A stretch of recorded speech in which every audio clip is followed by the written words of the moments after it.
Welcome to the Religious Treehouse. I'm Matthew. And I'm Jodie. Oh, Jody, so good to be here. What's the buzz? Tell me what's happening with you. Oh, just getting myself hyped up to go to water aerobics later. I like to splash around the pool. I personally wish I could just walk on the water. Yeah, these are fantastic things. Water, I'm not a big fan of, but if you enjoy it, you go for it. Sure. I am also doing well.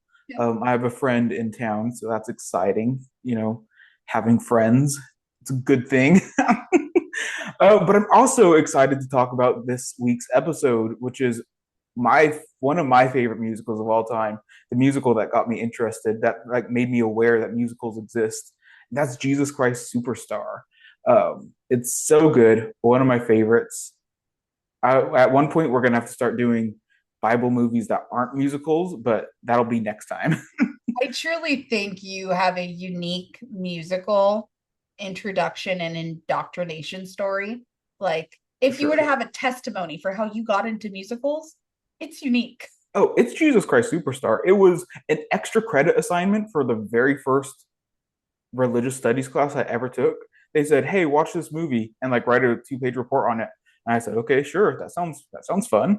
And then I did it, and I thought, "Oh my goodness, this is great."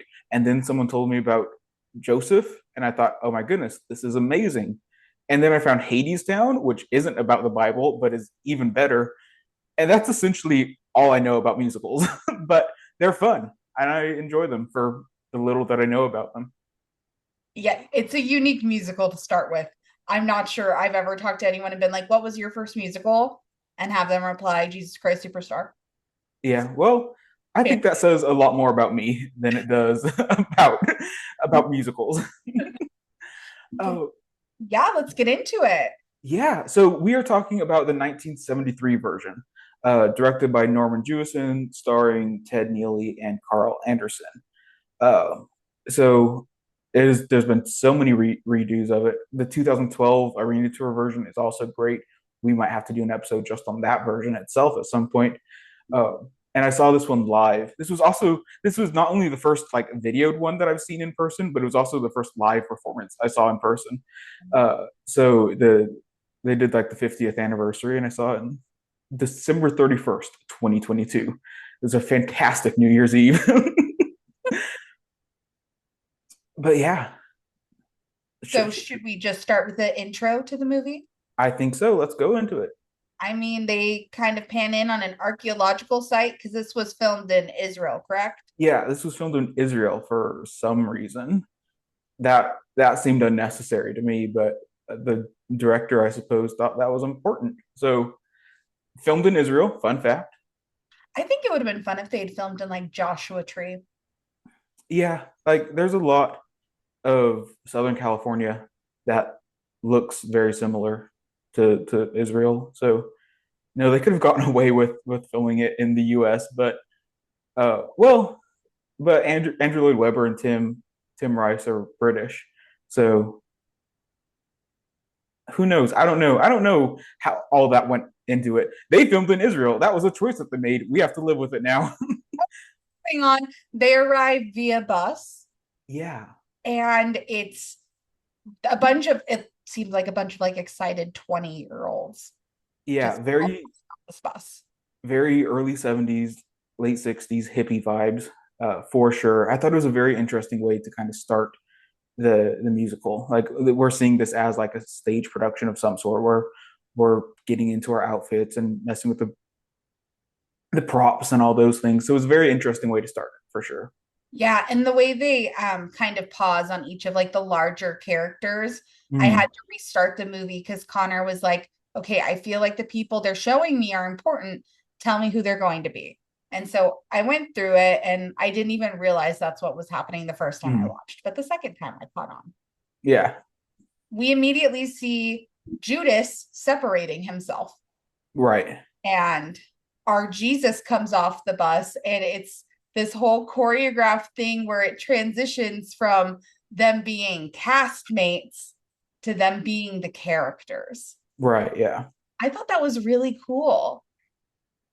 Yeah, and how they kind of start with dance and choreography, and setting Judas as apart from the group from the beginning, I think was very well done. And because this whole musical is told from the perspective of Judas's eyes. This is, Tim Rice and Andrew Lloyd Webber asking, what would it look like to tell the life of Jesus from the perspective of Judas?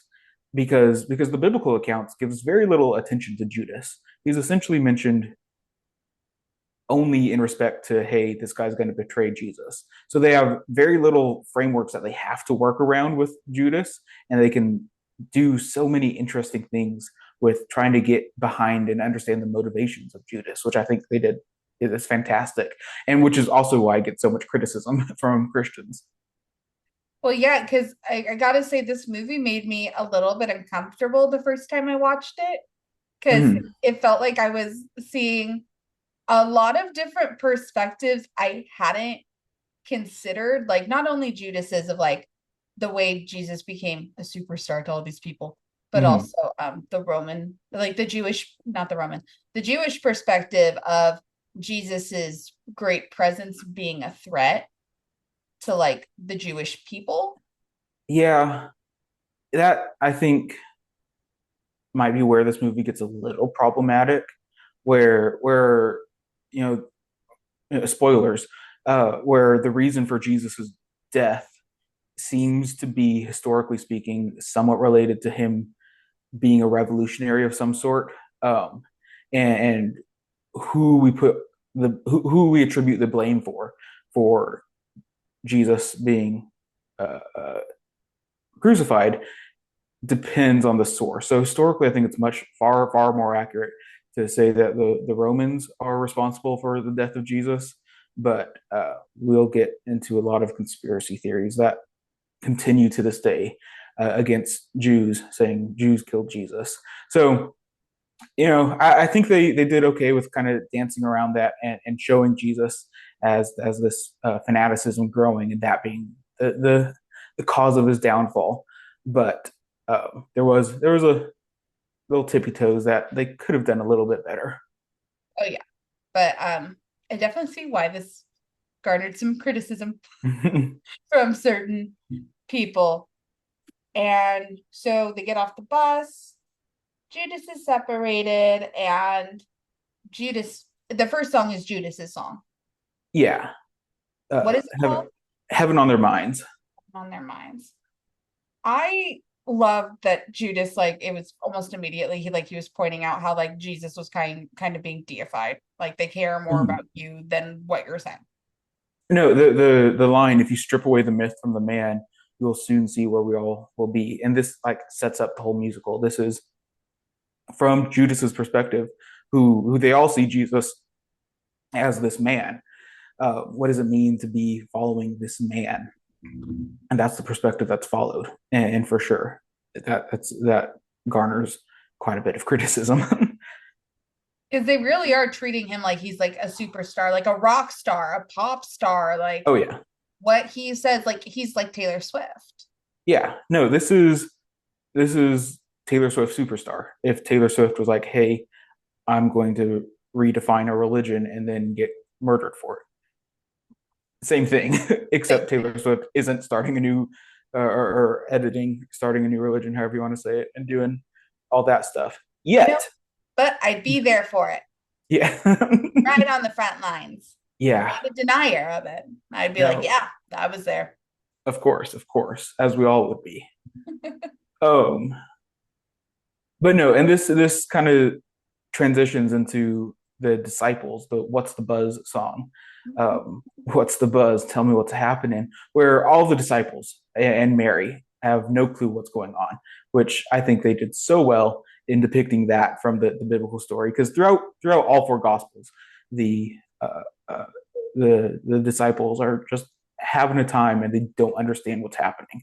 So seeing Judas, who's seeing the downfall of this, the mistakes that Jesus is making, and then all the other disciples just blindly following and not having any critical thinking about it, I think is very interesting. Yeah, that number, immediately the first thing I latched onto was the fact that Mary Magdalene and Judas were the only two in brightly colored clothing. Hmm. And then Mary being dressed in that huge necklace, which was so unnecessary. Yeah, no, and then I think Mary starts in the next song, "The Strange Thing, Mystifying." Um, and yeah, what are your thoughts on Mary? I'd be interested in your thoughts on her. She's so annoying. Like, I'm all for women supporting women, but why is she screaming so much? Why are we the way we are? Like, I have things to say about her later songs too. She's just, she's babying him to, Yeah, and it's an unnecessary degree, like feeding even more into the deification of him. And yeah, although I was a little offended, like when Judas like was going at her, and I was like, well, why shouldn't she kiss him? I'm not entirely sure I understood what Judas was protesting to. He wasn't protesting to the fact that she was a prostitute. What? right. Right. Well, the Judas's line is that it's not that I object to her profession, but she doesn't fit in well with what you teach and say. It's really hard not to sing this, but they only need a small excuse to put us all away. Or it doesn't help that us if you're inconsistent. They only need a small excuse to put us all away. And I think what Judas is getting at here is because at this point Mary is pouring perfume and onto Jesus that I think they said it's 300 silver pieces or something at some point. And Judas is saying, "Hey, your message is to like help the poor, do all those things, be good if we want to like overgeneralize it."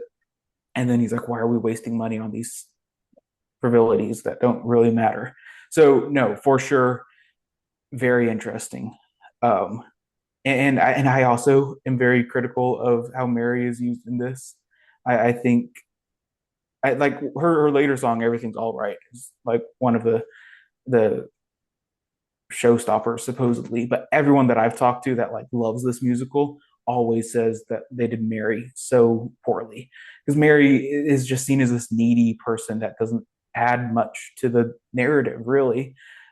It is weird that we're trying to portray a potential romantic relationship with Jesus, which I think is an interesting thing to think about, but I don't know what that adds to the story. Nothing much. Nothing much. I'm like, I'm trying to think, well, were they trying to make Jesus seem like attractive, or like what was the end goal with that? Mm. Really, or was it supposed to like be an emphasis on his magnetism and his magnetic pull? Because I mean, when we get to one of her later songs, and she's like, I've had many men, Yeah. but not a uh, man. but but no, I think how as you, like what you mentioned, like how Jesus is portrayed, uh, is very interesting, and another reason that this movie has gotten critiques because Jesus is not portrayed as we might stereotypically think of Jesus. Like we get white Jesus, but we don't get strong buff Jesus, which I think is very common, especially in this time period where, especially post 50s in evangelical Christianity, there's this push to correlate Christianity and Jesus with buff, strong, straight white male attributes. He was a very powerful man in the center of the nuclear family type of representation idea. And by not presenting Judas as that way, not as that buff way, it seems Jesus as kind of being effeminate in some ways. And I think that upset a lot of people. Oh, I'm sure it did. I think he would go over great nowadays, but back then, no. Like Jesus was supposed to be like the ultimate man. He's the man who saved us from all of our sins. Yeah. Well, no, I think in evangelical Christianity nowadays, that would still go over quite poorly. Like even with 20 years ago when Mel Gibson's Passion of the Christ came out and they cast Jim Caviezel, I think the Jim Caviezel version of Jesus is what evangelical Christians want from their Jesus, who's you know your stereotypical strong, buff, 6'4" man, which is an interesting, you know, distinction between Ted Neely's Jesus and Jim Caviezel's Jesus. Yeah, I wasn't thinking evangelicals. I was thinking just Gen Z in general. Sure, Gen Z sure, this up. Gen Z, do you sure, know about this movie? Love it. could be. Yeah, who am I to say? As a Gen Zer, I don't know. Go for it. I feel I interact online a little bit more with your generation than you do. Yeah. No, I do great with like millennials and above. Boomers, I do great with boomers, but people my age, oh, I don't know.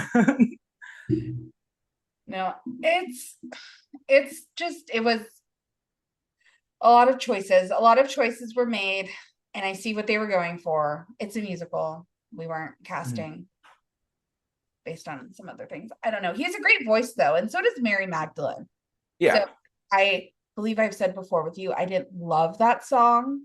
right. The second time hearing it, I liked it a lot more. So I see why it is a showstopper. But Mm. the woman who played Mary, she has such a phenomenal voice. Oh yeah, the voices were great in this for sure. Everything's all right. Like it makes sense why that's the Mary's showstopper, but just wasn't. It just didn't fit the mood for me.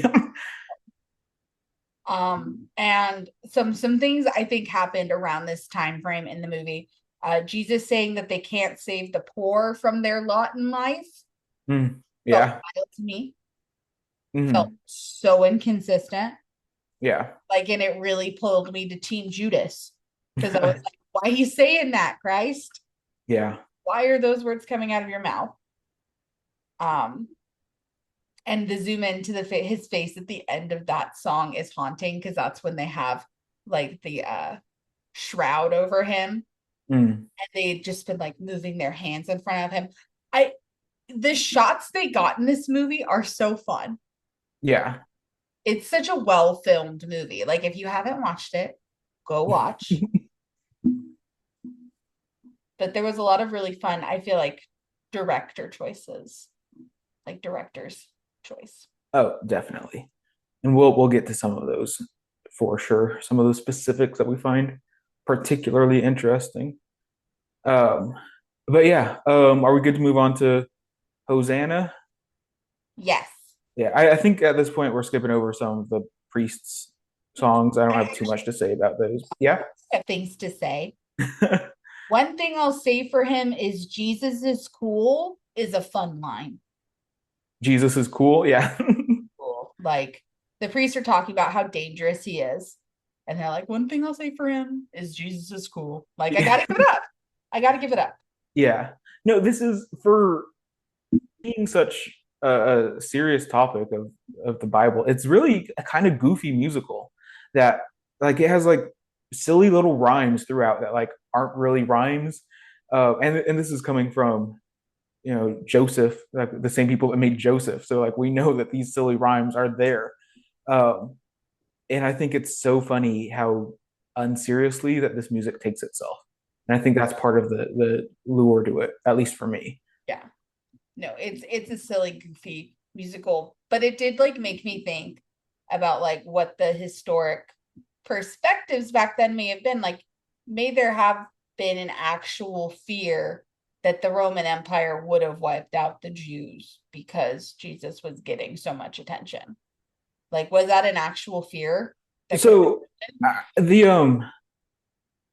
the hype for Jesus is very overrepresented. So by the end of the first century CE, there are probably only about 10,000. This is going off memory. I could be wrong. But there's only about 10,000 Christians like in the world by the end of the first century. So Christianity was still a very small sect. Um, and it's not until after the destruction of the temple in 70 CE, and perhaps even a few decades later, where we can really see a split between Christians and Jews. So up until that point and later, like there's no real for sure distinction between the two. So there wasn't any real concern of a Christian uprising or a Jesus uprising. It was still a fairly small figure in the whole realm of things. But when we get to the destruction of the temple in 70 CE, that's due to a lot of Jewish uprisings. So there was this fear from the Romans that Jews would try to uprise and cause problems, just as Jews were afraid that the Romans were going to come and destroy their temple, which they eventually did. So there was lots and lots of tensions happening there, but not really because of Jesus. Okay, good. This is not historically accurate. Well, yeah, yeah, well, yeah, and it's not supposed to be. No, but like if you're going to make implications like that, like it's good for people to know. And well, because in Hamilton, they make the implication that there was two Schuyler sisters that wanted Hamilton. Mm, Like the implication that Angelica, like some people take that as fact. Like sure. a lot of people don't like to read anymore. Yeah. So people should start putting verbal, just flat out saying like it's not fact. Because Yeah. some people don't like to fact check. No, it would be so much easier if instead of doing these podcasts, like I just like wrote up a few thoughts on a topic, but audio and visual type things are the way of the future because people need to read more. You don't have to read good things. Like just read, and then once you start reading, you can read good things. This is a tangent. We can get back on track. Hosanna, hey Zanna. Listen, JC, I love that we shortened Jesus Christ to JC. Hey JC, are you right for me? So good, so silly, so goofy. But I think here's where we really see the fanaticism towards Jesus, like really start. We're like, oh, okay, we're depicting Jesus as superstar status, where he's got so many groupies that are just dying to meet him, which, as we said, isn't historically, but is how this is being depicted. How Judas sees this happening. Well, and if we put it in like today terms, like you would call them like having a parasocial relationship with him. Like to give him Sure. a nickname like that when they don't actually know him that way. Right. And because like Taylor Swift, I have heard her called T Swizzle, but that was after an SNL skit. And but people make up nicknames for like K-pop idols they like, and they call them that.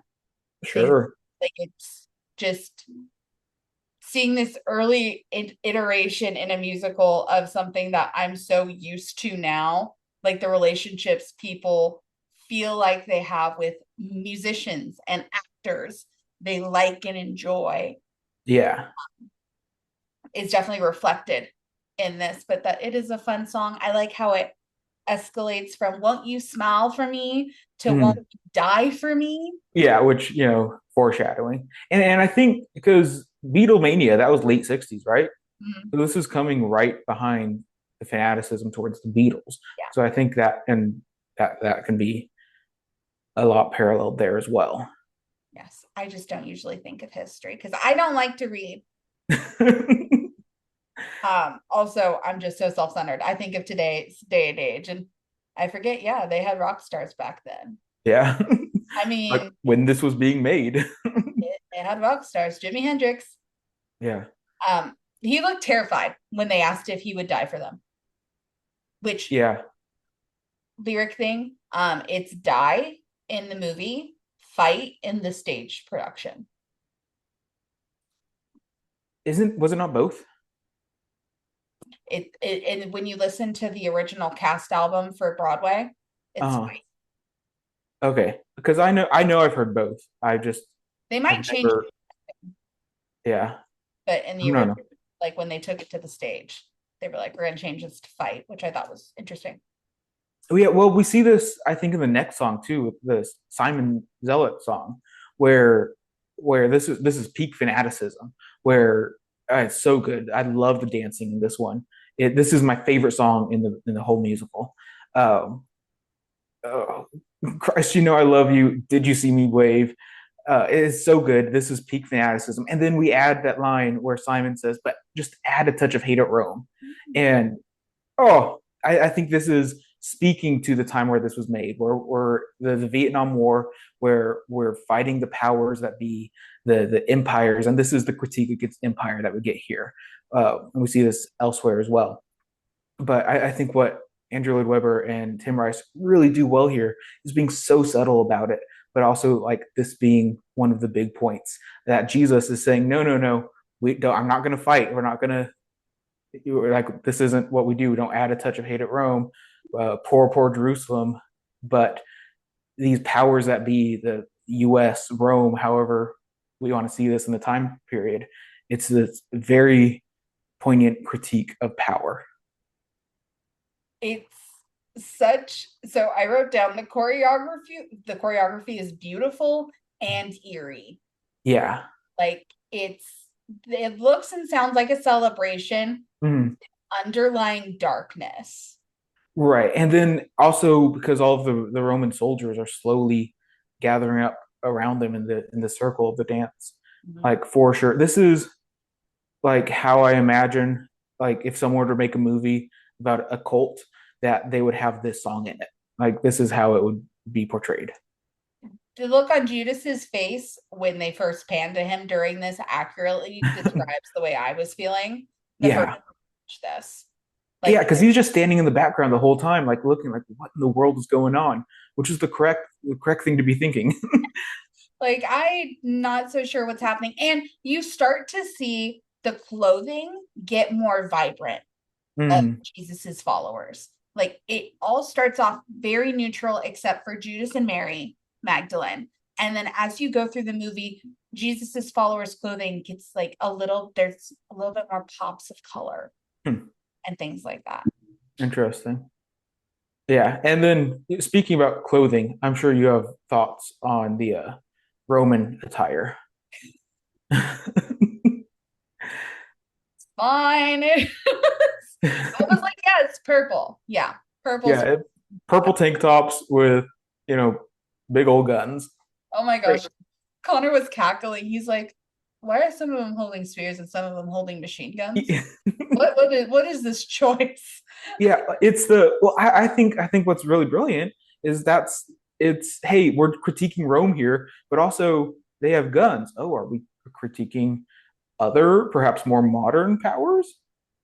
Perhaps that's what we're doing. I'm not gonna say, but maybe. Yes, we are. Yeah. Ugh. Then poor Jerusalem. Oh, Mary started shaking her head at what Jesus was saying at one point, and that made me mad.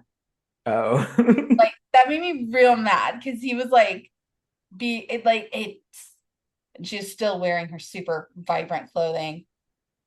And the initial believers seemed very performative, saying they believed in God and Jesus, and so Jesus should kiss them. Like it all felt performative. It all Yeah. felt like everyone was latching on to the hype. Like they were bandwagon fans, Hmm. you know? Like they were just latching on. It was so good. So good. And he's still trying to give this message, but he's not being consistent at all. Not being consistent and being very misunderstood. Yeah. So now we're introduced to Pilate for our first time, um, He's where we get some foreshadowing. I love in the 2022 one that I saw because it's just a little instrumental guitar in the background, and they had Jesus playing the guitar, like the actor who played Jesus. Instead of giving him a break during the scene, like he was the one playing the guitar to Pilate, and it was so good. no, I love seeing I the whole pilot thing, I don't know, it just felt very dramatic. Oh yeah, It was also like he had no clue who Jesus was. yeah, which accurate. I think they did that well because Pilate is like, I don't know. And until this guy like causes a scene and is like threatening my authority, I don't care what he's doing. Yeah. No, not until he becomes a him problem. Yeah. Like at this point, he's other people's problem. He's not a me problem. Yeah. And so I don't really have a lot to say on that one because that was a quick one. Yeah. But I bet you have a lot to say about the temple song. Oh, they were getting wild in the temple. It's in the temple. And Connor's like, why are they having issues with this market? And I'm like, bro, they're in a temple. That's the Well, issue. they're in the courtyard of the temple, but yeah. Yes, but not supposed to be selling and hawking things, like, right? Yeah, they are like that's where a lot of things are sold. Okay. But I think Jesus, and it's been a while since I've like looked into this, but I think Jesus's big critique there was the overcharging of things and the big fees on money exchanges and stuff like that. And because yeah, um, So not allowing for a fair market. well, this is so in this is often thought of as an enacted parable, Hmm. meaning that Jesus is trying to get across a point by performing some action. He's doing something to get across this larger point, and it's not necessarily, part of it could be Jesus saying like, "Hey, we're not loving this market action happening here at the temple," but in the biblical story, which the movie doesn't get into deeply, this is probably an enacted parable of some sort. We'll do an episode on Jesus flipping the tables because that's a fun little story that people talk about a lot. Again, you see vibrant clothing in this scene. Yeah, I uh, There was and so sometimes vibrant, not very much clothing. yeah, yeah, but stockings nonetheless. They got some flexible women for this. I was Yeah. like, casting calls must have been crazy with what they were looking for. But the money exchange thing was really funny to me. Like, you kept expecting it to like stick to kind of like biblical kind of things, and then you get this pop of modern culture, and it was Yeah. shocking. I loved the mirror Oh yeah. reflecting of the and the I don't want to say it was a hissy fit, but the way whoever, I forget his name, who portrayed Jesus, Ted Neely. yes, Mhm. he was acting his butt off. He Yeah. gave a performance. All of them did. I mean, I don't think I said this earlier. During What's the Buzz? The Mhm. Disciples, I love. I Yeah. I love the acting in this movie. They don't like this, I feel like, anymore. They're acting with their whole body. Oh yeah. And when he was destroying the temple, I just could feel the rage through the screen. It was so good. Mhm. Oh, and then after that, where everyone's kind of begging to Jesus, like, uh, "Heal me, Lord, I'm a poor man." That whole scene, I think, is so good because this is really looking at Jesus as a man being overwhelmed by all these pleas of people like trying to like, "Hey, Jesus, help me out," uh, which I think is another way that will upset a lot of Christians. Yeah. And that was when he was being surrounded by all the poor people, right? Yeah.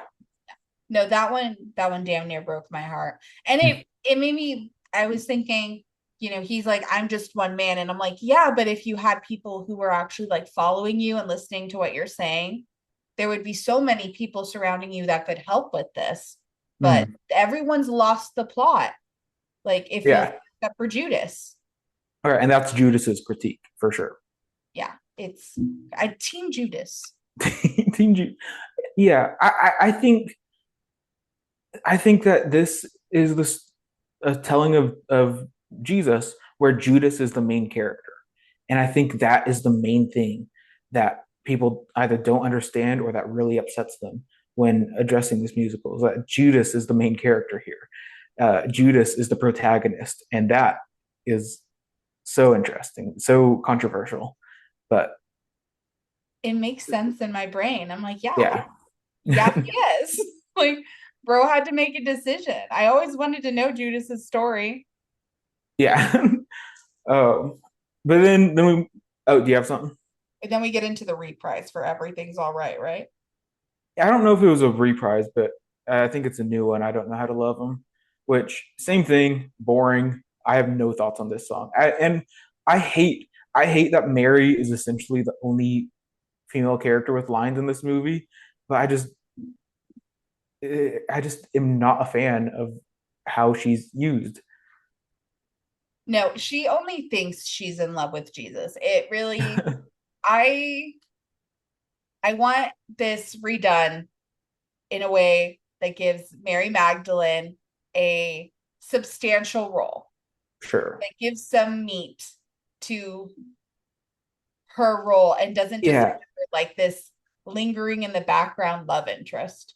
like the whole musical, if you took out Mary Magdalene, nothing would be changed. We wouldn't lose any plot. We wouldn't lose any like meaning that they're trying to get across. That's my biggest critique of this movie, of this musical, Mary Magdalene. Yeah. But that's okay. We move on. And we move on to one of the best songs in the musical, one of my favorites, Damned for All Time. Uh, and again, we get the military, we start with military tanks that are chasing Judas. And then at the end, there's planes flying so close to the ground overhead. And I think this is one calling attention to the military problems in Israel and Palestine at the time and to this day. But also, again, it's the big powers that are up against Judas and Jesus that are being heavily critiqued and misunderstood here. And it's so fun that, like, as you said, that we mix 2,000-year-old costuming with present day costuming. So good. Also, a weird Batman theme song that's in this song for some reason. I don't understand that. I have no idea what they were trying to do there, but I call this the Batman song. And I will concur with Matthew that I did hear notes of Batman. Yeah. Um, Judas is making great points this entire song, Yeah. but he's still like selfishly is like, just don't say I'm damned for all time. Yeah. Like, so you still see like it's not completely altruistic. Like he doesn't want to make the wrong move. He doesn't want to be damned. Right. Well, and who does? Truly. From like a base instinct of fear. But Yeah. that like his concerns are real, his concerns are valid. Like, what is this going to do? What is this going to look like? We don't know what's going to happen next. Like, he truly wants to believe in Jesus and back him up, Mm-hmm. but like Jesus isn't heeding his warnings. Like, no one's listening to him. He's like Chicken Little, and the sky is actually falling. Yeah. Wasn't the sky actually falling in Chico? That's another conversation. But yeah, I think, and I think we really see this fleshed out more in Judas's later songs, where he's comes to terms that this is God making him do this. Essentially, like, no, this is what Jesus wants. Why is he the one that has to be in the history books as this evil, horrible guy?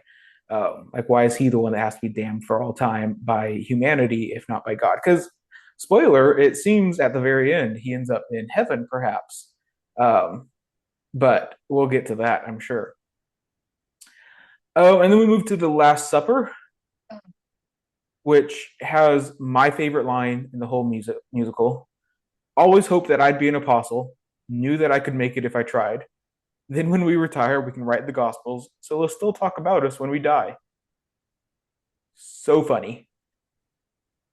I want to be an apostle. I hope that I can be an apostle, and I know that I can make it if I try. It's so good, so funny, and again shows the fanaticism of what's going on here. That people are doing this for the, I think clout is what the kids say. We're following Jesus, and we're really hoping for the clout. Wow, you've been working on your vocab. Thank you. Proud of you. No, that is such a good line, especially contradiction with like Jesus saying to them, because the way he says it isn't like, this is my blood, this is my body. He's like, for all you care, this wine could be my blood. Yeah, it's for all you care. My body. Yeah, Like, you don't really care that much. Like, so I'll just tell you this. And he's like, what am I? I'm a joke. Who am I to think that I'll be remembered? And the apostles are like, oh, we'll definitely be remembered. yeah, And, based on like what we've talked about and things like that about historical Jesus, whether or not that lines up with what's been written about him. yeah. Um, Well, and then Judas's whole thing of being like, if you didn't die, if you would your message have reached as many people as it did? yeah. And it's this musical does so good at asking questions that Christians should be asking, I think. I think for a healthy consideration of Christians' faith, I think Judas is asking the right questions. Team Judas. Team Judas. And then they fight. Judas and Judas fight, and Jesus is like, "Go on, do your thing." And then we go into Gethsemane. Okay, but the shot of Judas running away with a flock of sheep Oh yeah, is crazy. It was such a good shot to me. It's like the sheep are running away from the shepherd. Like yeah, there's always this talk of like, what's more important, the entire flock or the one sheep that's missing? And like this is a whole flock of sheep missing because like sure, Judas is kind of turned his I just feel there was maybe some more image. It was supposed to convey yeah. like feelings with that shot, but that could just be me. No, for sure, definitely. Um But we move into Gethsemane here, which is like the song that this musical is known for, perhaps most, with fantastic vocals. Were so good. One of my favorites. It's a good one. I love it. Great lines. Tried for 3 years. Seems like 30. And then later seems like 90. So good. I always feel like this is a nod to like historical critical studies of it. Because first of all, Jesus was about 30 years old when this happened, give or take. But the Gospel of John, which largely this is based on, like it draws from all the Gospels, but I definitely feel like the Gospel of John is the one that this mainly sticks with. Was written in around 90 CE, give or take a while. the latest edition, the one that didn't draw from Mark, the gospel. I've learned so much. I can be Yeah, outraged. yeah. Like we're not drawing from Matthew, Luke, or Mark. No, we're drawing Yeah. from I John. mean, they definitely do. Like they definitely pull from all the different gospels, but I feel like that the tone fits John a lot better for this musical. I concur. I feel like I've learned enough to agree. Yeah. Oh, this is like angsty Jesus to the max. The where Jesus asks, "Why should I die? Can you show me now that I would not be killed in vain? Show me just a little of your omnipresent brain. Show me there's a reason for you wanting me to die. You're far too keen on where and how, but not so hot on why." Oh, so good. One of the best lyrics of the whole musical. Angsty Jesus for the win. And then he finally comes to terms to his death. He's like, okay, fine. Like, let's get this over with before I change my mind. I'm sad and tired, which is one of the lines I quote in my day to day life. It's just, I'm sad and tired. And then we get mad at God again. Why then am I scared to finish what I started? And then it clicks in his brain like, what you started, I didn't start it. So good. We're mad at God. We have so many art pieces of art just flashing across the screen as the music gets loud. So good. Great song. Highly recommend. I have nothing to add to that. I concur. I thought it was really well done, and they chose really good art Yeah, for those shots. It was very poignant. so good. This is correctly one of the showstoppers. They did well in this one. And then we get the disciples being woken up Yeah. and them saying, "Hang on, Lord, we're going to fight for you." And they Mm. couldn't even stay awake all night is crazy work. Well, what were they supposed to do? It was nighttime. They sleep. Well, even Jesus was like, "None of you stayed awake with me. None of you. I just told you someone's going to betray me. And none of you stayed awake. None of you. None of you." Yeah, I guess. Yeah. Like, Jesus was outraged. Um, but yeah, and they fight and they cut off the guy's ear. And Jesus is like, "Why are you obsessed with fighting? Stick to fishing from now on," which is a burn, a great burn. Love it. And then as they're like arresting Jesus, all of the people asking Jesus what's going on as if they're reporters. Fantastic. No notes. Great No, job. the pantomiming of microphones, recorders was so good. And I'm like, they very well could have given them microphones and recorders. They had SMGs. Yeah. Like they had tanks, they had planes, Right. but we're drawing the line and giving them actual recorders. If they could have rented 3 tanks for a day, they could have rented a microphone. They could have. Like it was just it was a crazy choice, but it worked so well because they were also able to then change their hand movements to things like pointing. And Yeah. you see the clothing, start to become more vibrant. Hmm. Like we've now transitioned from the neutrals of Jesus's initial like followers, and then their clothing became a little like little pops and touches of colors, and now you just see him surrounded by people in a lot of different vibrant clothing. This is interesting. I've never noticed the color changes of their clothing. I love It's neat. costuming. Yeah. It can say a lot without being too loud. And then you see that next, and so he's arrested, and Mhm. people are confronted. They're like, "Are you God?" And he's like, "Those are your words, not mine." Right. Which I think is another historically accurate, historical, critical, very good reading of the Bible because Jesus never claims himself to be God in the Gospels. So it's a contentious claim that I made that a lot of Christians were like, yes, he did. But no, Jesus never claimed himself to be God. Listen, we love sassy and angsty Jesus. Yeah. I mean, who are we who decided Jesus needed to be this monotone, neutral presence who always kept his cool? The dude flipped a table Yeah.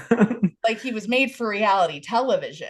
Yeah, no, this really does a great job of showing the humanity of Jesus, where so many depictions of Jesus are often done by Christians who want to be very careful and prim and proper about showing Jesus. But I think what makes this work so well is that they're okay with depicting Jesus as a man, because this is, as we said, this is from Judas's perspective.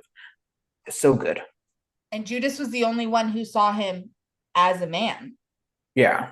Is really because even the people who are like questioning Jesus, they don't see him as man, and we'll get to that later with Yeah, Paul. and it's not even that the disciples saw him as a god. It's that they saw him as a superstar. They saw him as this, you know, larger than life person of some sort.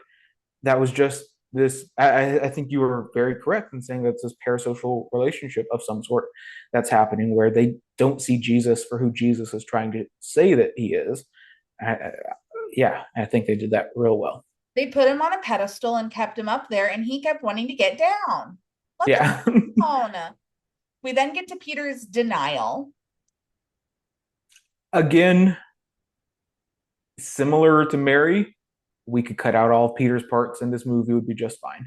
Like we have to put in Peter's denial because it's like the classic thing that's in the Bible, but you know, I didn't get a lot from it.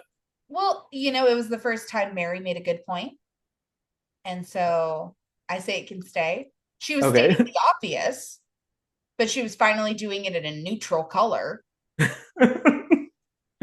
She had an outfit change. Like she went from that vibrant, like I think it was a yellow she was wearing. She was then in white. She no longer had the necklace. It seemed like she had finally come to terms with the way things were actually supposed to be. Mm, And she saw that through like Jesus knew because she's like, how did he know? yeah. And so it kind of finally hit her, and she, I think, recognized Jesus's humanity and the scary situation they were now in because of Peter's denial. Yeah. So,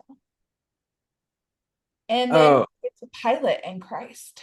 yeah. And Pilate essentially says, "This isn't my problem. We haven't caused this. Isn't there hasn't been a big uprising yet from Jesus. I'm not too concerned yet. Send him to Herod." Yep. Which cool. Go for it. Good job.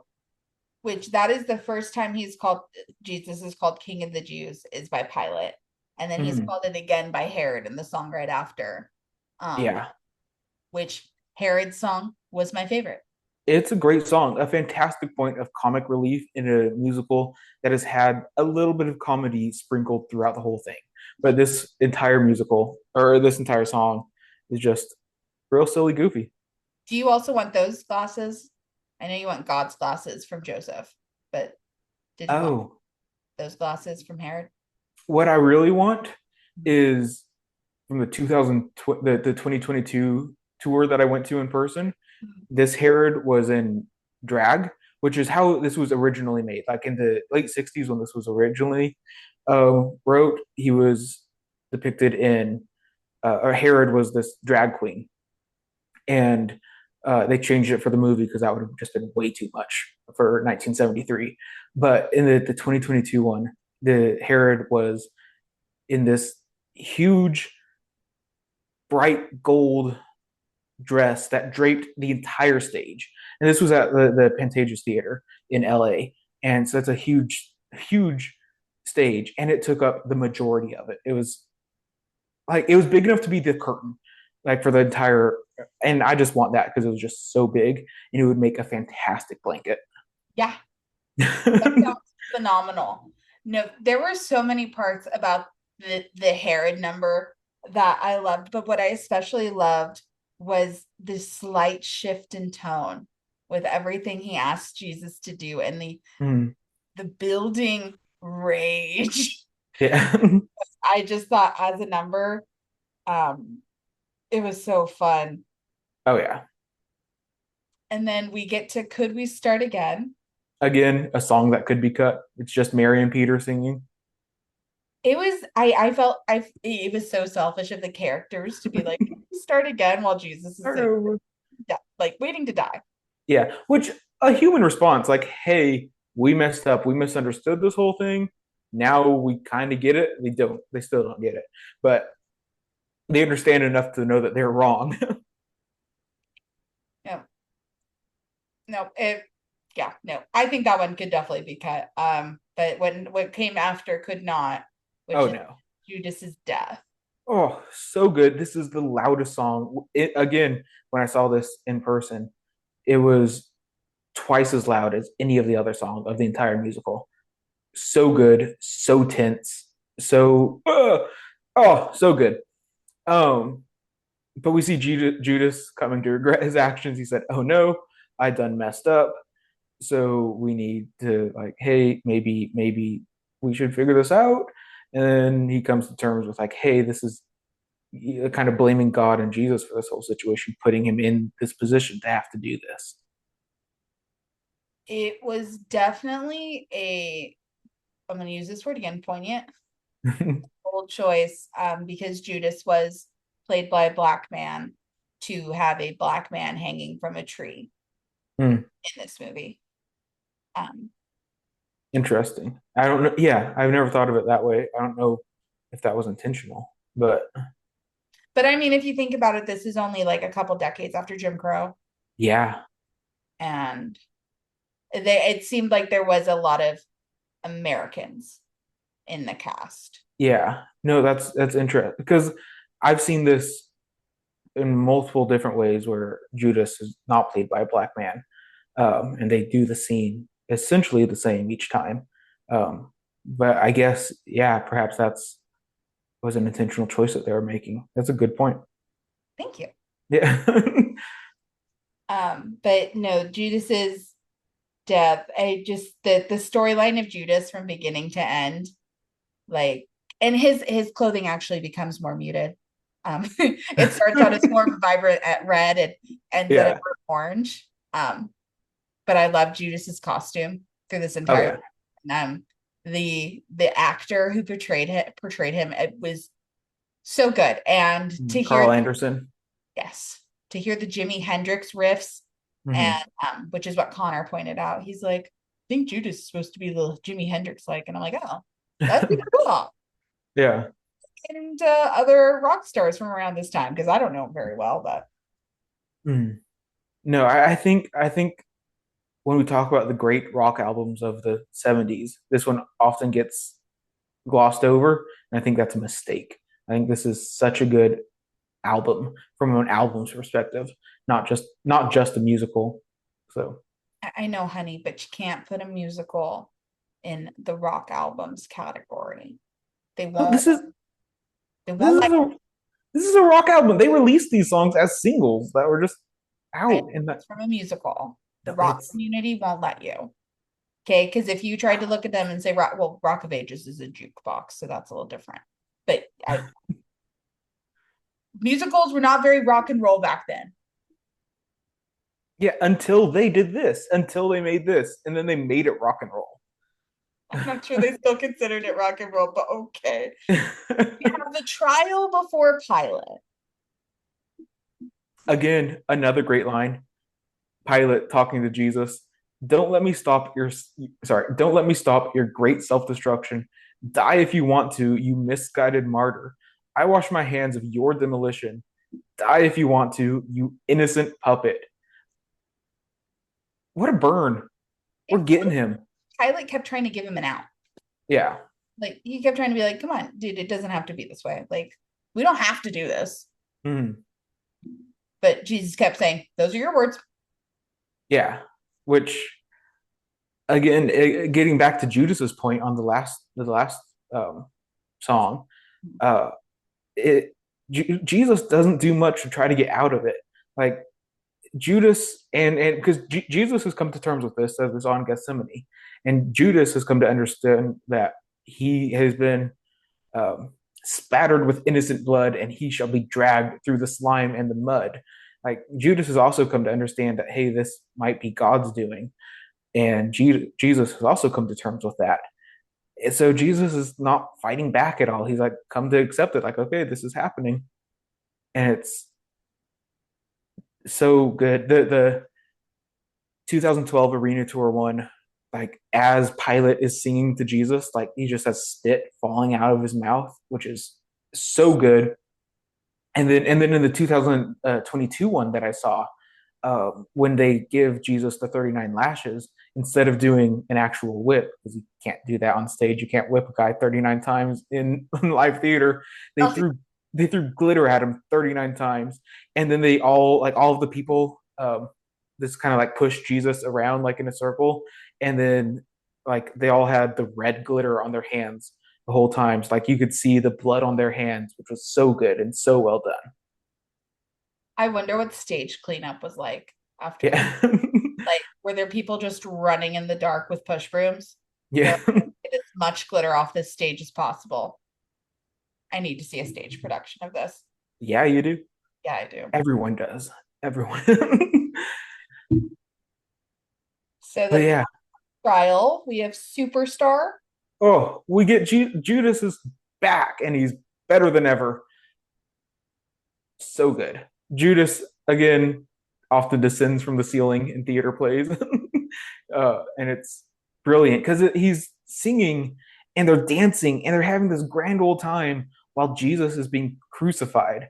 And talk about controversial. Talk about Christians not liking this scene because you have these guys having the time of their lives while Jesus is being crucified, but it's done so interestingly. And Judas is no longer in his red that he was wearing the whole time, but he's in his white suit with so much fringe. This is so 70s with so much fringe and the deepest V-neck you've ever seen. And oh, it's just the dancing and it's good. It's so good.